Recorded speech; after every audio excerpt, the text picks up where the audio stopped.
ഇനി അതിഥിയുടെ വിശേഷങ്ങളിലേക്കാണ്. മലയാളത്തിലെ ആദ്യത്തെ ഹോം സിനിമ സീരീസായ ബാംഗ്ലൂർ ലോഡ്ജിന്റെ സംവിധായകൻ, നിരവധി ഹോം സിനിമകളുടെയും ആൽബങ്ങളുടെയും സംവിധായകനായ ജി ഹരികൃഷ്ണൻ തമ്പിയാണ് സി മലയാളം ന്യൂസിൽ ഇന്നത്തെ അതിഥി. മൈ ഗോഡ് ഫാദർ എന്ന സീരീസിന്റെ സംവിധായകനാണ് അദ്ദേഹം. സ്വാഗതം, നമസ്കാരം. നമസ്കാരം. എന്തായാലും വലിയ സന്തോഷമുണ്ട്, കാരണം വലിയ തിരക്കിലാണ്. പുതിയൊരു പ്രൊജക്റ്റ് ആരംഭിച്ചിരിക്കുകയാണ്. അതിനിടയിലാണ് വിശേഷങ്ങൾ പങ്കിടാൻ സി പോസ്റ്റുവിൽ എത്തിയിരിക്കുന്നത്. ആദ്യം തന്നെ ചോദിക്കട്ടെ, ഈ ഒരു തിരക്കഥ, സംഭാഷണം, അതിൻ്റെ കൂടെ സംവിധാനം, അഭിനയം, ഏതിലാണ് ഇഷ്ടപ്പെട്ട ഒരു മേഖല? ഞാൻ സോഷ്യൽ മീഡിയയിലെ 2-3 വർഷമായിട്ട് സജീവമായി നിറഞ്ഞു നിൽക്കുന്ന ഒരു വ്യക്തിത്വത്തിന്റെ ഉടമയാണ്. എനിക്ക് അങ്ങനെ പറയാൻ പറ്റില്ല. ഞാൻ എഴുതുന്ന കഥകൾ, ഞാൻ രചിക്കുന്ന ഗാനങ്ങൾ, ഞാൻ ലൈവ് ഷോ ആയി നടത്തുന്ന പ്രോഗ്രാമുകൾ, അതിലെല്ലാം എനിക്ക് ഭാഗമാകണം എന്നുള്ള വലിയൊരു ആഗ്രഹം കൊണ്ടാണ് ഞാൻ സീരീസിലാണെങ്കിലും മ്യൂസിക്കൽ ആൽബങ്ങളാണെങ്കിലും ലൈവ് ഷോയിലാണെങ്കിലും നേരിട്ട് പ്രേക്ഷകരുമായി സംവദിക്കുവാൻ, ഇടപഴകുവാൻ, ആ കഥാപാത്രത്തെ ഉൾക്കൊണ്ട് അഭിനയിക്കുവാൻ ശ്രമിക്കുന്നത്. എനിക്ക് തോന്നുന്നു സോഷ്യൽ മീഡിയയുടെ ചരിത്രത്തിൽ ഒട്ടേറെ 50-ൽ പരം പാട്ടുകളും 50-ൽ പരം മ്യൂസിക്കൽ ആൽബങ്ങളും ഏതാണ്ട് 20ഓളം ലൈവ് ഷോകളും, മലയാളത്തിൽ ആദ്യമായി ഒരു നോവൽ, ലൈവ് നോവലും ഞാൻ സോഷ്യൽ മീഡിയയിൽ അവതരിപ്പിക്കുകയുണ്ടായി. ആദ്യമായി നേരത്തെ സൂചിപ്പിച്ചതുപോലെ തന്നെ ബാംഗ്ലൂർ ലോഡ്ജ് എന്ന് പറയുന്ന മലയാളത്തിലെ ആദ്യത്തെ ഹോം സിനിമ സീരീസിന്റെ 31 എപ്പിസോഡുകൾ ഞാൻ ചെയ്യുകയുണ്ടായി കഴിഞ്ഞ 3 വർഷമായിട്ട്. അത് ആദ്യം മഴവിൽ റേഡിയോ ബാംഗ്ലൂർ എന്ന് പറയുന്ന ഒരു ഓൺലൈൻ ചാനലിലായിരുന്നു വന്നുകൊണ്ടിരുന്നത്.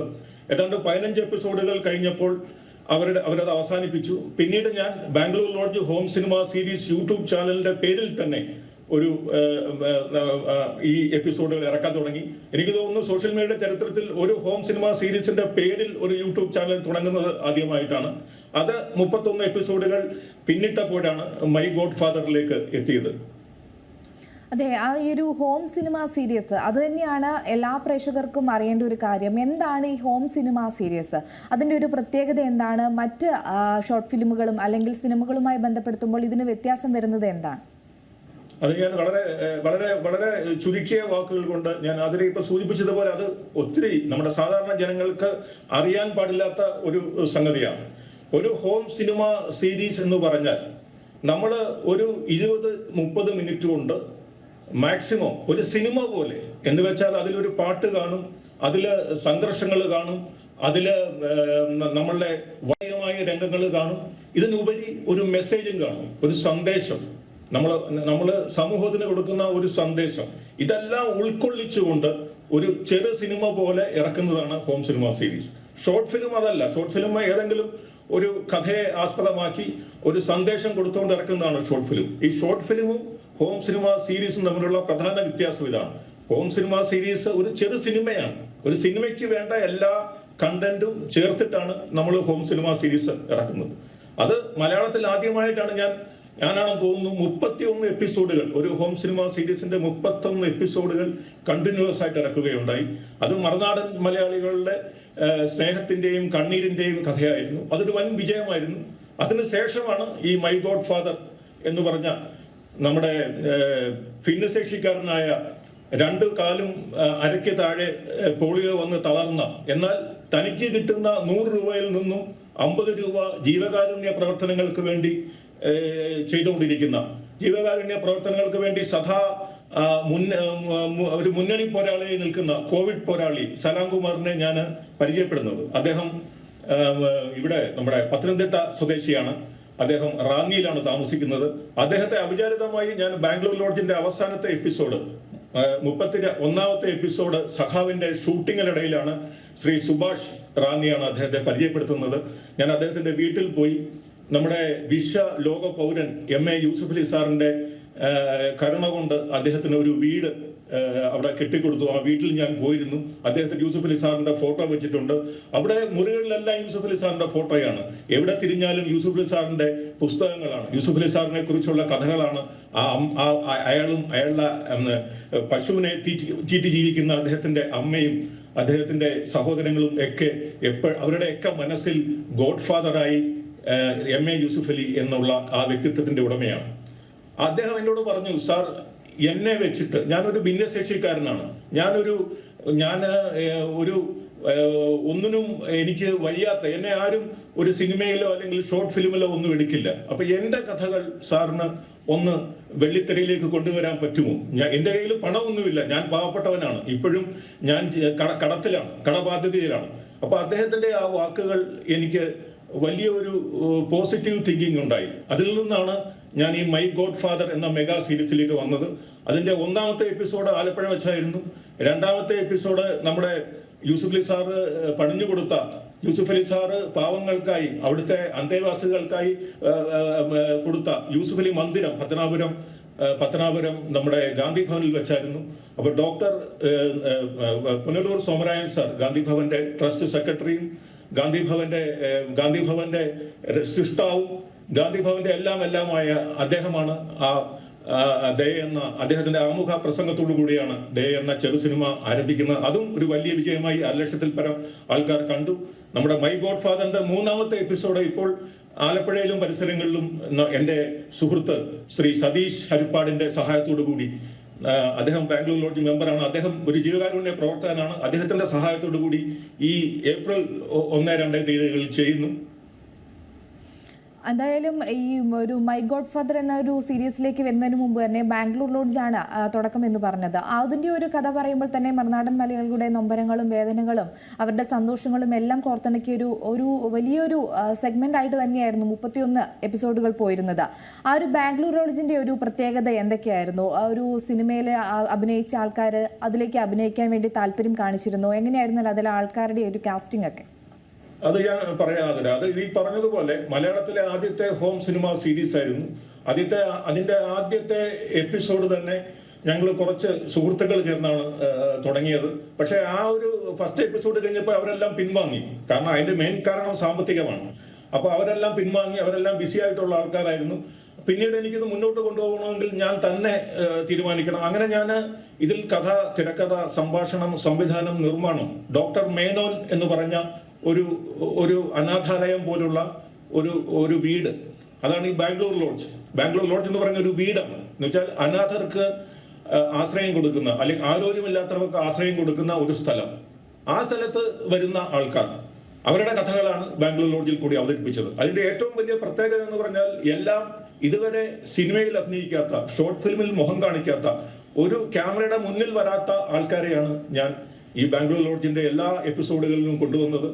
അപ്പൊ അവരുടെയൊക്കെ കോപ്പറേഷൻ എന്ന് വെച്ചാൽ ഇതിന്റെ മെയിൻ പ്രോബ്ലം എന്ന് പറഞ്ഞാൽ സാമ്പത്തികമാണ്. ഒരു എപ്പിസോഡ് നിർമ്മിക്കണമെങ്കിൽ മിനിമം 1 ലക്ഷം രൂപ വേണം. കാരണം അതില് ഒരു പാട്ടുണ്ട്, പാട്ടിന് ഇപ്പോൾ അറിയാമല്ലോ, പാട്ട് ഓർക്കസ്ട്രേഷൻ ചെയ്യണം, പാട്ട് പാടിക്കണം, അതിനുശേഷം മ്യൂസിക് കൊടുക്കണം, അതിനുശേഷം പിന്നെ അതിന്റെ ലൊക്കേഷൻ കണ്ടെത്തണം, അതിന്റെ കാസ്റ്റിംഗ് കണ്ടെത്തണം, ലൊക്കേഷൻ, അതിന്റെ ക്യാമറാമാനെ തീരുമാനിക്കണം, പിന്നെ എഡിറ്റിംഗ്, കളറിംഗ്, ഗ്രേഡിംഗ്, അങ്ങനെ ഒത്തിരി കാര്യങ്ങളുണ്ട്. പിന്നെ ഇതിന്റെ പ്രൊമോഷൻ. അപ്പൊ അങ്ങനെ ഞാൻ എല്ലാ പുതുമുഖങ്ങൾക്കുമാണ് അവസരം കൊടുത്തത്. ഇതിൽ ആരും പ്രമുഖരായിട്ടുള്ള, പ്രശസ്തരായിട്ടുള്ള കലാകാരന്മാരോ കലാകാരികളോ ബാംഗ്ലൂർ ലോഡ്ജിൽ ഉണ്ടായിരുന്നില്ല. അതിൽ ഡോക്ടർ മേനോൻ, ബാംഗ്ലൂർ ലോഡ്ജിന്റെ അധിപനായിട്ടുള്ള ഡോക്ടർ മേനോൻ എന്നുള്ള പ്രധാന കഥാപാത്രം ഞാൻ തന്നെയാണ് ചെയ്തത്. കാരണം അഭിനയിക്കണമെന്നുള്ളൊരു മോഹമായിട്ടാണ് എനിക്ക് കൊച്ചിലെ തന്നെ അഭിനയിക്കാനുള്ള ഒത്തിരി മോഹങ്ങൾ ഉണ്ടായിരുന്നു. പക്ഷെ എനിക്ക് ചാൻസുകൾ കിട്ടിയില്ല. പലരെയും ഞാൻ സമീപിച്ചിരുന്നു. പക്ഷെ അവരെല്ലാം പല ഒഴിവുകൾ പറഞ്ഞു. അപ്പോൾ ഞാൻ വിചാരിച്ചു നമുക്ക് സ്വന്തമായിട്ട് ചെയ്യുക, എന്ന് വെച്ചാൽ ക്യാമറയ്ക്ക് പിന്നിലും മുന്നിലും വരിക. അങ്ങനെയാണ് ഞാൻ ബാംഗ്ലൂർ ലോഡ്ജിലെ ഒരു പ്രധാന കഥാപാത്രം ചെയ്യാനുണ്ടായ കാരണം. അതിൽ പുതുമുഖങ്ങൾക്കാണ് മുഴുവൻ അവസരം കൊടുത്തത്. അതിലാരും പ്രശസ്തരായിട്ടുള്ള ആൾക്കാരില്ലായിരുന്നു.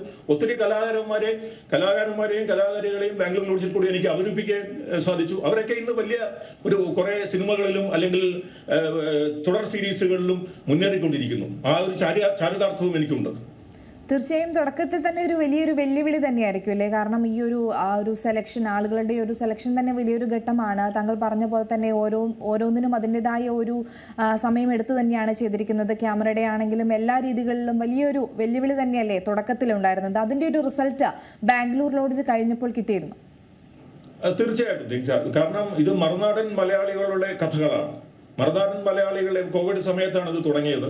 ആദ്യം തുടങ്ങിയത് നമ്മൾ മഴവിൽ റേഡിയോ ബാംഗ്ലൂർ എന്ന് പറഞ്ഞ വലിയൊരു ഓൺലൈൻ ചാനലായിരുന്നു. ഏതാണ്ട് 15 എപ്പിസോഡുകൾ അതിൽ കൂടെ ഇറക്കി കഴിഞ്ഞപ്പോൾ അവർക്ക് സാമ്പത്തിക ബുദ്ധിമുട്ടുകൾ കാരണം അത് അവസാനിപ്പിക്കേണ്ടി വന്നു. പിന്നീടാണ് ഞാൻ Bangalore lodge home cinema series YouTube ചാനലിൽ കൂടി എൻ്റെ എപ്പിസോഡുകൾ 16ാമത്തെ മുതലുള്ള എപ്പിസോഡുകൾ ഞാൻ തന്നെ യൂട്യൂബ് ചാനലിൽ കൂടി ഇറക്കിയത്, ഞാൻ തന്നെ അതിൻ്റെ സാമ്പത്തിക എല്ലാ ബാധ്യതകളും ഏറ്റെടുത്തത്. പിന്നീട് ഏതാണ്ട് 20-25 എപ്പിസോഡുകൾ ആയപ്പോഴേക്കും ഇതിൽ കുറെ സഹായിക്കാൻ എൻ്റെ സുഹൃത്തുക്കൾ വന്നു. കുറെ ബാംഗ്ലൂർ ലോഡ്ജ് മെമ്പേഴ്സ് ആയിട്ടുള്ള കുറെ സുഹൃത്തുക്കൾ ഇതിലേക്ക് വന്നു. അവരുടെ സഹായം കൊണ്ടാണ് പിന്നീട് ഒരു 30 എപ്പിസോഡ് വരെ ചെയ്യാൻ പറ്റിയത്. അതിൽ ഒത്തിരി പേരുകളുണ്ട്, ഒത്തിരി നമ്മളെ സഹായിച്ചിട്ടുള്ള ജീവകാരുണ്യ പ്രവർത്തകരുണ്ട്. ഇപ്പം വളരെ പ്രശസ്ത ജീവകാരുണ്യ പ്രവർത്തകനും ബിസിനസ്സുമാനുമായിട്ടുള്ള അദ്ദേഹം മിത്ര മണ്ഡൽ ചാരിറ്റബിൾ ട്രസ്റ്റിന്റെ ചെയർമാൻ കൂടിയാണ്. അദ്ദേഹത്തെ പോലുള്ള അദ്ദേഹത്തിന്റെ ഹരി ഭായ് നായരെ കൂട്ടുള്ള ആൾക്കാരുടെ സഹകരണം നമുക്ക് ചെറിയ രീതിയിൽ കിട്ടിയിട്ടുണ്ട്. പക്ഷെ എന്നാലും ഓരോ എപ്പിസോഡുകളിലെയും സാമ്പത്തിക ഭദ്രത അത് നിലനിർത്താൻ നമുക്ക് പറ്റിയിട്ടില്ല. കാരണം അതിന് സ്പോൺസർമാരുണ്ട്. കാരണം നമ്മളുടെ ഈ സിനിമകളെ കൂട്ട് ഷോർട്ട് ഫിലിമുകളെ കുറിച്ച് ഹോം സിനിമ സീരീസിന് സ്പോൺസർ ചെയ്യാൻ അല്ലെങ്കിൽ അതുമായിട്ട് ബന്ധപ്പെട്ട് പ്രവർത്തിക്കുവാൻ സംഘടനകളോ അല്ലെങ്കിൽ സ്ഥാപനങ്ങളോ വരുന്നില്ല എന്നുള്ള ദുഃഖകരമായ ഒരു സത്യമാണ്. പിന്നെ ഗവൺമെന്റിൽ നിന്നും നമുക്ക് യാതൊരു സപ്പോർട്ടും കിട്ടുന്നില്ല. ഞാനിപ്പോൾ സോഷ്യൽ മീഡിയയിൽ ഇത്രത്തോളം പ്രോഗ്രാമുകൾ എനിക്ക് തോന്നുന്നു നാനാവിധത്തിലുള്ള എല്ലാ മേഖലയിലും കൈവച്ച ഒരാളാണ്. എനിക്ക് ഗവൺമെന്റിൽ നിന്നോ അല്ലെങ്കിൽ വലിയ വലിയ സംഘടനകളിൽ നിന്നോ ഒരു സപ്പോർട്ടും കിട്ടിയിട്ടില്ല. എൻ്റെ സുഹൃത്തുക്കളാണ്, എൻ്റെ കൂടെ നിൽക്കുന്ന ബാംഗ്ലൂർ ലോഡ്ജിന്റെ മെമ്പേഴ്സാണ് ഇന്നും എന്നെ സഹായിച്ചിട്ടുള്ളത്. അപ്പൊ അവരുടെ ഒരു സപ്പോർട്ട് കൊണ്ടാണ് ഇത് മുന്നോട്ട് പോകുന്നത്. കുറെ മെമ്പേഴ്സ് ഇതിലുണ്ട്. ഭദ്രൻ സാറ്, അതേപോലെ തന്നെ മാത്യു സാറ്, ബെന്നി പൊന്നാരം സാറ്, മഞ്ജു കൊച്ചുമോൻ, അങ്ങനെ കുറെ ആൾക്കാർ, ദാമോദരൻ സാറ് ഹരിപ്പാട്, നമ്മുടെ സതീഷ് സാറ് കൊണ്ടുവന്നതാണ്. അങ്ങനെ ഒത്തിരി ആൾക്കാരുടെ സഹകരണം കൊണ്ടാണ് ഇത് മുന്നോട്ട് പോകുന്നത്. ഷിബു സാറ്, ഗവൺമെന്റ് ലെവലിൽ വർക്ക് ചെയ്യുന്ന ഒത്തിരി ആൾക്കാരുണ്ട്, വർക്ക് ചെയ്യാത്ത ആൾക്കാരുണ്ട്. അവർക്കൊക്കെ നല്ല നല്ല റോളുകൾ കൊടുക്കുന്നുണ്ട്. അവരൊക്കെ സോഷ്യൽ മീഡിയയിൽ കൂടെ ശ്രദ്ധിക്കപ്പെടുന്നുണ്ട്. അതുകൊണ്ടാണ് എന്നിലേക്ക് വരുന്നത്. പക്ഷേ ഇതിന്റെ മെയിൻ പ്രോബ്ലം സാമ്പത്തിക പ്രോബ്ലമാണ്. സാമ്പത്തികമായിട്ട് സഹായം കിട്ടിയിരുന്നെങ്കിൽ ഈ ഒരു ഹോം സിനിമ സീരീസ് മേഖല വലിയൊരു വിജയത്തിലേക്ക് എത്തുമായിരുന്നു തീർച്ചയായിട്ടും. കാരണം ആൾക്കാരിലേക്ക് കൂടുതൽ എത്തുന്നത് ഒരു ഷോർട്ട് ഫിലിമോ അല്ലെങ്കിൽ വലിയ സിനിമയോ അല്ല. സാധാരണ വീട്ടിലിരിക്കുന്ന ആൾക്കാർക്ക് ചെറിയ സമയം കൊണ്ട് ഒരു സിനിമ കണ്ട് ആസ്വദിക്കുവാൻ പറ്റിയ എല്ലാ വിരുന്നുകളും അതിനകത്തിൽ എല്ലാ മസാലകളും ചേർത്തിട്ട് ഉണ്ടാക്കുന്നതാണ് ഹോം സിനിമ. അപ്പൊ ആ ഹോം സിനിമ മേഖലയിൽ ഇത്രയും ശോഭിക്കുവാൻ കഴിഞ്ഞത് എൻ്റെ സുഹൃത്തുക്കളുടെ സപ്പോർട്ടാണ്, എൻ്റെ മാതാപിതാക്കളുടെ അനുഗ്രഹം കൊണ്ടാണ്, എൻ്റെ കുടുംബാംഗങ്ങളുടെ സപ്പോർട്ട് കൊണ്ടാണ്. തീർച്ചയായും ആ ഒരു സപ്പോർട്ട് കൊണ്ട് തന്നെയാണ് ബാംഗ്ലൂർ ലോഡ്ജിന്റെ 31 എപ്പിസോഡ് പൂർത്തിയാക്കാനും ഇപ്പോൾ മൈ ഗോഡ് ഫാദറിന്റെ 2ാമത്തെ അധ്യായം തുടങ്ങിയിരിക്കുകയാണ്. ഈ ഒരു ബാംഗ്ലൂർ ലോഡ്ജും അല്ലെങ്കിൽ മൈ ഗോഡ് ഫാദറും ഈ 2 സീരീസുകളിലും ഓരോ എപ്പിസോഡുകൾ വരുമ്പോൾ വ്യത്യസ്തമായ പേരുകളാണോ കണ്ടെത്തുന്നത്, അല്ലെങ്കിൽ വ്യത്യസ്തമായ കഥകളാണോ ഓരോന്നിലും പറഞ്ഞു പോകുന്നത്? തീർച്ചയായിട്ടും വളരെ വ്യത്യസ്തമായിട്ടുള്ള പേരുകളാണ് കൊടുക്കുന്നത്. ഇപ്പം ബാംഗ്ലൂർ ലോഡ്ജിലെ ഓരോ എപ്പിസോഡിനും വ്യത്യസ്തമായിട്ടുള്ള പേരുകളാണ് കൊടുത്തത്. ഓരോ കഥയായിട്ടാണ്. നമ്മൾ കോവിഡ് സമയത്ത് കോവിഡ് പോരാളികളെ ദ്രോഹിക്കുന്ന പ്രൈവറ്റ് ഹോസ്പിറ്റലിനെ പറ്റി, പിന്നെ കോവിഡ് സമയത്ത് കോവിഡിനെ പേടിച്ച് ജോലി ചെയ്യാതെ വീട്ടിലിരിക്കുന്ന ആൾക്കാരെ പറ്റി, അപ്പോൾ അതിനെതിരെ പ്രതികരിക്കുന്ന യുവാക്കളെ പറ്റി. അപ്പോൾ അങ്ങനെ കാലിക പ്രസക്തിയുള്ള ഓരോ വിഷയങ്ങളെ കോർത്തിണക്കി അതിനെല്ലാം ഓരോ പേരുകൾ കൊടുത്തിട്ടാണ് നമ്മൾ ഇറക്കിയത്. ഇപ്പൊ ഈ മൈ ഗോഡ് ഫാദർ എന്ന് പറയുന്നത് doctor Padmashri M A. Yusuf Ali sir, അദ്ദേഹം ലോക വിശ്വ പൗരനാണ്. അപ്പൊ അദ്ദേഹത്തിന്റെ കഥകൾ ഒത്തിരി അറിയാം. അദ്ദേഹത്തെ പറ്റി യൂട്യൂബിലും പാട്ടുകൾ വന്നിട്ടുണ്ട്, അദ്ദേഹത്തിന്റെ കഥകൾ വന്നിട്ടുണ്ട്. പക്ഷേ അദ്ദേഹത്തിന്റെ സഹായം കിട്ടിയ ജീവകാരുണ്യ പ്രവർത്തകൻ കൂടിയായ, കോവിഡ് പോരാളിയായ, അദ്ദേഹം വീട് വെച്ചു കൊടുത്ത സലാം കുമാർ എന്ന സാധു മനുഷ്യൻ, അദ്ദേഹത്തിന്റെ ജീവകാരുണ്യ പ്രവർത്തനവും അദ്ദേഹത്തിന്റെ ജീവകാരുണ്യ കഥകളും അദ്ദേഹത്തിൽ കൂടി ആ വിശ്വപൗരന്റെ കഥകളുമാണ് ഞാൻ മൈ ഗോഡ് ഫാദറിൽ അവതരിപ്പിക്കുന്നത്. അത് ഇതുവരെ ആരും അവതരിപ്പിച്ചിട്ടില്ല. പക്ഷേ നമുക്ക് മുന്നോട്ട് പോകാൻ സാമ്പത്തിക സഹായം കൂടിയത് തീരും. കാരണം പല സ്ഥലങ്ങളിൽ നിന്നും നമുക്ക് സുഹൃത്തുക്കളിൽ നിന്നും ചെറിയ ചെറിയ സഹായങ്ങൾ കിട്ടുന്നതുകൊണ്ട് നമുക്ക് മുന്നോട്ട് പോകാൻ പറ്റില്ല. പക്ഷെ സാമ്പത്തിക സഹായം കിട്ടിയേ പറ്റുകയുള്ളൂ. ആദ്യത്തെ എപ്പിസോഡ് രക്ഷകനായിരുന്നു. 2ാമത്തെ എപ്പിസോഡ് മൈ ഗോഡ് ഫാദറിന്റെ ദയയായിരുന്നു. ദയ പൂർണ്ണമായും ഗാന്ധി ഭവനിലാണ് ഷൂട്ട് ചെയ്തത്. ഗാന്ധി ഭവൻ നമ്മുടെ പുനലൂർ സോമരായൻ സാറാണ് അതിന്റെ അധിപൻ.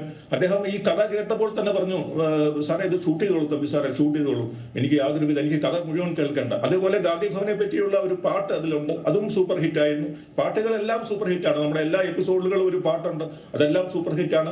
നമ്മുടെ സാധാരണക്കാരായ ജനങ്ങൾ വീട്ടിലിരുന്ന് മൊബൈലിൽ കൂടെ സിനിമ കാണുന്ന അരമണിക്കൂർ ആസ്വദിക്കുന്ന അവരാണ് നമ്മുടെ ഈ Bangalore lodge home cinema series YouTube ചാനലിന്റെ പ്രേക്ഷകർ. അവരിലാണ് നമുക്ക് വിശ്വാസം. മുന്നോട്ടുള്ള യാത്രയിൽ ഇപ്പൊ നമ്മൾ ഏപ്രിൽ 1-ാം തീയതി 3-ാമത്തെ എപ്പിസോഡ്, മൈ ഗോഡ് ഫാദറിന്റെ 3-ാമത്തെ എപ്പിസോഡ് പണം എന്നാണ് പേരിട്ടിരിക്കുന്നത്. അത് ആലപ്പുഴ വെച്ച് ഷൂട്ട് ഫിക്സ് ചെയ്തിട്ടുണ്ട്. അപ്പം മുന്നോട്ട് പോകുമ്പോൾ നമുക്ക് വളരെ നല്ല, കാരണം ആദ്യം തുടങ്ങിയ സമയത്ത് ഒത്തിരി പ്രോബ്ലംസ് വന്നിരുന്നു, ഒത്തിരി സാമ്പത്തിക ബുദ്ധിമുട്ടുകൾ വന്നിരുന്നു. ഞാൻ പല സ്ഥലത്തു നിന്നും ലോണൊക്കെ എടുത്തിട്ടാണ് ഇത് മുന്നോട്ട് കൊണ്ടുപോകുന്നത്, സഹായം കിട്ടിയാലും. പക്ഷേ എൻ്റെ ഒരു വിഷൻ ഈ ഒരു സംരംഭം, ഈ ഹോം സിനിമ സീരീസ് എന്നുള്ള സംരംഭം ജനങ്ങളിലേക്ക്, കൂടുതൽ സാധാരണക്കാരിലേക്ക് എത്തിക്കുക എന്നുള്ളതാണ്. യൂസഫ് ഇസ്ലാലിന്റെ ഒരു കഥ പറയുന്ന ഒരു സീരീസ് ആയതുകൊണ്ട് തന്നെ അദ്ദേഹത്തിന്റെ ശ്രദ്ധയിൽ ഇതിനെക്കുറിച്ച് ഒരു കാര്യങ്ങൾ അവതരിപ്പിച്ചിട്ടുണ്ടോ? അദ്ദേഹം എന്തെങ്കിലും പ്രതികരണം നടത്തിയിട്ടുണ്ടോ ഇതുമായി ബന്ധപ്പെട്ട്? അല്ല, അദ്ദേഹത്തിന്റെ ശ്രദ്ധയിൽ നമ്മൾ നേരിട്ട് ഞാൻ പെടുത്തിയിട്ടില്ല. ഞാൻ ഒരിക്കലും ആരുടെയും നമ്മൾ ആൾക്ക് വേണ്ടി അല്ലെങ്കിൽ ഒരു സാമ്പത്തിക ലാഭത്തിനു വേണ്ടിയല്ല ഒരിക്കലും ചെയ്യുന്നത്. എന്നെ അടുത്തറിയാവുന്നവർക്ക് അറിയാം. 3.5 വർഷമായിട്ട് ഞാനിത് കണ്ടിന്യൂ ചെയ്തുകൊണ്ടിരിക്കുകയാണ്.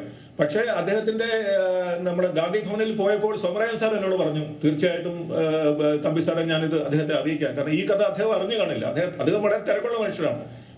നിങ്ങൾ 2 എപ്പിസോഡുകൾ 2 പാട്ടുകൾ അദ്ദേഹത്തെ പറ്റി ഇറക്കി കഴിഞ്ഞു. പക്ഷെ അദ്ദേഹത്തിന്റെ ശ്രദ്ധയിൽ ഇതുവരെ പെട്ടിട്ടില്ല. ഒരുപക്ഷെ അദ്ദേഹം കണ്ടിരുന്നെങ്കിൽ അദ്ദേഹം തീർച്ചയായും, അദ്ദേഹം വളരെ തിരക്കാണെങ്കിലും അദ്ദേഹം നിങ്ങളെ ഒന്ന് വിളിച്ചേനെ.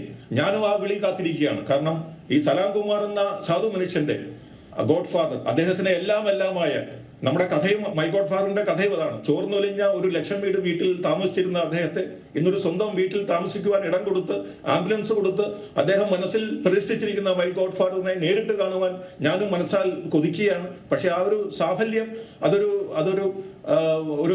മോഹം മാത്രമാണ്. അത് നടക്കുമോ എന്ന് എനിക്കറിയില്ല. ഒരു പക്ഷേ നടക്കുമെന്ന് ഞാൻ വിശ്വസിക്കുകയും ചെയ്യുന്നു. എങ്ങനെയാണ് ഈ ഹോം സീരീസുകളുടെ ഒരു ഷൂട്ടിങ്ങും കാര്യങ്ങളും? എത്ര സമയം എടുക്കും ഒരു സിനിമ കംപ്ലീറ്റ് ചെയ്യാൻ വേണ്ടിയിട്ട്? അതുപോലെ തന്നെ മറ്റ് സിനിമകളുമായി മത്സരിച്ച് തന്നെയാണ് ഈ ഹോം സീരീസ് സിനിമയും യൂട്യൂബിൽ ഓടിക്കൊണ്ടിരിക്കുന്നത്. അപ്പോൾ ആ ഒരു ഓട്ടത്തിനിടയിൽ മറ്റ് സിനിമകളും മത്സരോട്ടത്തിന് കൂടെയുണ്ട്. അപ്പോൾ വിജയം ഉറപ്പാണോ ഇല്ലയോ നമുക്ക് തീരുമാനിക്കാൻ പറ്റില്ല, പ്രേക്ഷകരാണ് തീരുമാനിക്കുന്നത്. എങ്ങനെയാണ് അതിനെയൊക്കെ നോക്കിക്കാണുന്നത്? തീർച്ചയായിട്ടും ഇതെന്ന് പറഞ്ഞാൽ ഇതൊരു ടീം വർക്കാണ്. സാധാരണ ഞാൻ ക്യാമറയ്ക്ക് പിന്നിൽ മാത്രമല്ല, ക്യാമറയ്ക്ക് മുന്നിലും ഉണ്ട്. കാരണം ഈ മൈ ഗോഡ് ഫാദറിൽ നന്മയുടെ പ്രതീകമായിട്ടുള്ള ഒരു റോളാണ് ഞാൻ ചെയ്യുന്നത്. എല്ലാ കഥകളിലും ആ കഥ കൊണ്ടുപോകുന്ന വ്യക്തി ആ നന്മയുടെ പ്രതീകമായിട്ടുള്ള ഒരാൾ തന്നെയാണ്. അപ്പൊ നമുക്ക് ഇതെല്ലാം ശ്രദ്ധിക്കാൻ പറ്റും എന്നുള്ള ഒരു വിശ്വാസത്തോടുകൊണ്ടാണ് ഞാൻ അഭിനയത്തിലേക്കും വന്നത്. കാരണം ഇതിന്റെ A-to-Z സ്ക്രിപ്റ്റിംഗ്, അതെങ്ങനെ എടുക്കണം, അതിന്റെ ഷോട്ടുകൾ, ഇതെല്ലാം നമ്മുടെ മനസ്സിലുണ്ട്. ക്യാമറയിൽ ഞാൻ ഒരിക്കലും നോക്കാറില്ല, ക്യാമറയിലേക്ക് ഷോട്ടുകൾ നോക്കാറില്ല. എന്റെ മനസ്സിൽ പ്രതിഷ്ഠിച്ച് വെച്ചിരിക്കുന്ന ചിത്രങ്ങൾ ക്യാമറയിലേക്ക് നോക്കേണ്ട ആവശ്യമില്ല. നമ്മൾ ഓരോ സീൻ ബൈ സീനായിട്ട് എടുക്കുമ്പോൾ നമുക്കറിയാം അത് നമ്മൾ മനസ്സിൽ ഉദ്ദേശിച്ച സീൻ തന്നെയാണ്. പിന്നെ നമുക്ക് വളരെ അടുത്ത നമ്മളെ മനസ്സിലാക്കുന്ന ഒരാളെ ആയിരിക്കും എപ്പോഴും ക്യാമറമാനായിട്ട് വെക്കുന്നത്. 1 മുതൽ ഏതാണ്ട് 29 എപ്പിസോഡ് വരെ നിങ്ങൾക്ക് വിശ്വസിക്കാൻ പറ്റില്ല, ഒരു കന്നഡക്കാരനായിരുന്നു എന്റെ ക്യാമറാമാൻ. അദ്ദേഹം വളരെ മനോഹരമായി ചെയ്തു. പിന്നീട് ഞാൻ എന്റെ എക്യുപ്മെന്റ്സ്, ഞാൻ മേടിച്ച എക്യുപ്മെന്റ്സ് ഒക്കെ അദ്ദേഹത്തിന് കൊടുത്തു. കാരണം ഇത് മലയാള മേഖലയിലേക്ക് കൂടുതൽ എത്തണമെങ്കിൽ കേരളത്തിൽ തന്നെ ഷൂട്ട് ചെയ്യണം എന്നുള്ള ഒരു വിശ്വാസത്തോടുകൂടി ഞാൻ 30-ാമത്തെ എപ്പിസോഡ് കഴിഞ്ഞപ്പോൾ 31-ാമത്തെ എപ്പിസോഡും പിന്നെ മൈ ഗോഡ് ഫാദറിന്റെ 2 എപ്പിസോഡുകളും കേരളത്തിലാണ്. ഇപ്പൊ നമ്മൾ പ്രൊഫഷണൽ ക്യാമറാമാൻ മറ്റേ ഷിജു ആന്റണി ആലപ്പുഴ മാതാ സ്റ്റുഡിയോ, അദ്ദേഹമാണ് ഇപ്പോൾ നമ്മുടെ ക്യാമറ ചെയ്യുന്നത്. വളരെ മിടുക്കനാണ് പുള്ളി. ഹോം സിനിമകളും പിന്നീട് വലിയ ഇവന്റ് പ്രോഗ്രാമുകളും ഒക്കെ എടുക്കുന്ന ക്യാമറാമാനാണ്. നമ്മൾ സാധാരണ ഒരു ഹോം സിനിമ സീരീസിന് 2 ദിവസത്തെ ഷൂട്ടാണ് പ്ലാൻ ചെയ്യുന്നത്. അത് സ്ഥലങ്ങൾ നമ്മൾ കഥ എഴുതുമ്പോൾ തന്നെ അതിന്റെ സ്പോട്ട് എവിടെയൊക്കെ ചെയ്യണമെന്ന് നമ്മൾ പ്രിപ്പയർ ചെയ്ത് വെക്കും. അതിനനുസരിച്ച് നമ്മൾ കഥാപാത്രങ്ങളെ സൃഷ്ടിക്കും. ആ കഥാപാത്രങ്ങളെ അവതരിപ്പിക്കുന്ന ആൾക്കാരെ നമ്മൾ സെലക്ട് ചെയ്യും. എന്നിട്ട് നമ്മൾ എവിടെയെങ്കിലും ഒരു സ്പോട്ടിൽ താമസ സൗകര്യം ഒരുക്കും. അവിടെ നിന്ന് നമ്മൾ ട്രാൻസ്പോർട്ടേഷൻ സൗകര്യം കൊടുക്കും, അവർക്ക് ഭക്ഷണവും കൊടുക്കും. അങ്ങനെയാണ് നമ്മൾ സാധാരണ ഹോം സിനിമ സീരീസ് 2 ദിവസം കൊണ്ടാണ് തീർക്കുന്നത്. പിന്നെ കോമ്പറ്റീഷൻ എന്ന് പറഞ്ഞാൽ സിനിമാക്കാരുടെ ഒത്തിരി കോമ്പറ്റീഷൻ ഉണ്ട്, ഷോർട്ട് ഫിലിമുകളുടെ കോമ്പറ്റീഷൻ ഉണ്ട്. ദിവസേന അതിലേക്ക് അറിയാം 5000 കണക്കിന് യൂട്യൂബിൽ കൂടെ 5000 കണക്കിന് ഷോർട്ട് ഫിലിമുകളും മ്യൂസിക്കൽ ആൽബങ്ങളുമാണ് ഇറക്കുന്നത്. അപ്പോൾ അതിൽ നമുക്ക് പ്രത്യേകമായിട്ട് നമുക്ക് ശ്രദ്ധിക്കപ്പെടണമെങ്കിൽ കലാമൂല്യമുള്ള ഒരു സന്ദേശം വേണം, അതിൽ നല്ലൊരു പാട്ട് വേണം, അതിൽ നല്ല രംഗങ്ങൾ വേണം, അത് ഷൂട്ട് ചെയ്യുന്ന വളരെ മനോഹരമായിട്ടുള്ള സ്ഥലം വേണം. അപ്പൊ അങ്ങനെയുള്ള കോമ്പറ്റീഷനിൽ ആദ്യമൊക്കെ നമുക്ക് വളരെ ബുദ്ധിമുട്ടുകളായിരുന്നു. പക്ഷേ ഇപ്പോൾ നമുക്കത് മനസ്സിലായി. നമ്മൾ അതനുസരിച്ച് ആണ് കലാവിരുന്നുകൾ ഒരുക്കുന്നത്. അതുകൊണ്ട് തന്നെ നമ്മുടെ മൈ ഗോഡ് ഫാദറിന്റെ ഈ 2 എപ്പിസോഡുകളും മെഗാ ഹിറ്റിലേക്ക് വന്നു. നമ്മൾ ഇറക്കുന്ന മ്യൂസിക്കൽ ആൽബങ്ങൾ, ഇന്നലെ ഒരു മ്യൂസിക്കൽ ആൽബം ഇറക്കി, എന്റെ പെണ്ണെന്ന് പറഞ്ഞ പഴയ കാലത്തെ ഒരു പ്രേമത്തിന്റെ, അത് ആലപ്പുഴ, കുട്ടനാട്, ആര്യാട്, അമ്പലപ്പുഴ, കരുമാടി എന്നിടങ്ങളിലാണ് ഷൂട്ട് ചെയ്തത്. നമ്മുടെ മിനി സ്ക്രീൻ സിനിമാ രംഗത്തെ പ്രഗത്ഭരായിട്ടുള്ള ബെന്നി പൊന്നാരവും ശ്രീമതി മഞ്ജു കൊച്ചുമോനുമാണ് അതിൽ നായകനും നായികയായിട്ട് അഭിനയിച്ചിരിക്കുന്നത്. അതും ഒരു ഹിറ്റിലേക്ക് കുതിച്ചുകൊണ്ടിരിക്കുന്നു. തീർച്ചയായും വലിയൊരു ഹിറ്റിലേക്ക് തന്നെ മൈ ഗോഡ് ഫാദറും നീങ്ങട്ടെ. ഇപ്പോൾ 3ാമത്തെ എപ്പിസോഡിനായിട്ടുള്ള കാത്തിരിപ്പിലാണ് പ്രേക്ഷകർ ഒന്നടങ്കം. ആ ഒരു വിജയം തന്നെ കൈവരിക്കട്ടെ. കുറഞ്ഞ സമയമുണ്ടായിരുന്നുള്ളൂ, ഒരുപാട് വിശേഷങ്ങളുണ്ട് പറയാൻ. സി പോസ്റ്റിൽ അതിഥി എത്തിയതിൽ നന്ദി. നമസ്കാരം. നന്ദി. എനിക്കും നന്ദി. നിങ്ങളുടെ എല്ലാ ടീം അംഗങ്ങളോടും നന്ദിയുണ്ട്. കാരണം ഇങ്ങനൊരു അവസരം തന്നതുകൊണ്ടാണ് ഇത് ലോക മലയാളി പ്രേക്ഷകർ ഇത്രയും കാര്യങ്ങൾ അറിഞ്ഞത്. അപ്പൊ അതിന് എനിക്ക് നന്ദിയുണ്ട്. തീർച്ചയായും. എന്തായാലും മലയാളത്തിലെ ആദ്യത്തെ ഹോം സിനിമ സീരീസായ ബാംഗ്ലൂർ ലോഡ്ജിന്റെ സംവിധായകനായിരുന്നു നമ്മോടൊപ്പം സി പോസിറ്റീവിൽ അതിഥിയായി എത്തിയിരിക്കുന്നത്. മറ്റു വിശേഷങ്ങളും വാർത്തകളുമായി നാളെ സി പോസിറ്റീവിൽ കാണാം. നന്ദി. ഏറ്റവും പുതിയ വാർത്തകളും വിശേഷങ്ങളും വിരൽ തുമ്പിലറിയാൻ സീ മലയാളം ന്യൂസ് എല്ലാ ഡിജിറ്റൽ പ്ലാറ്റ്ഫോമുകളിലും ലഭ്യം.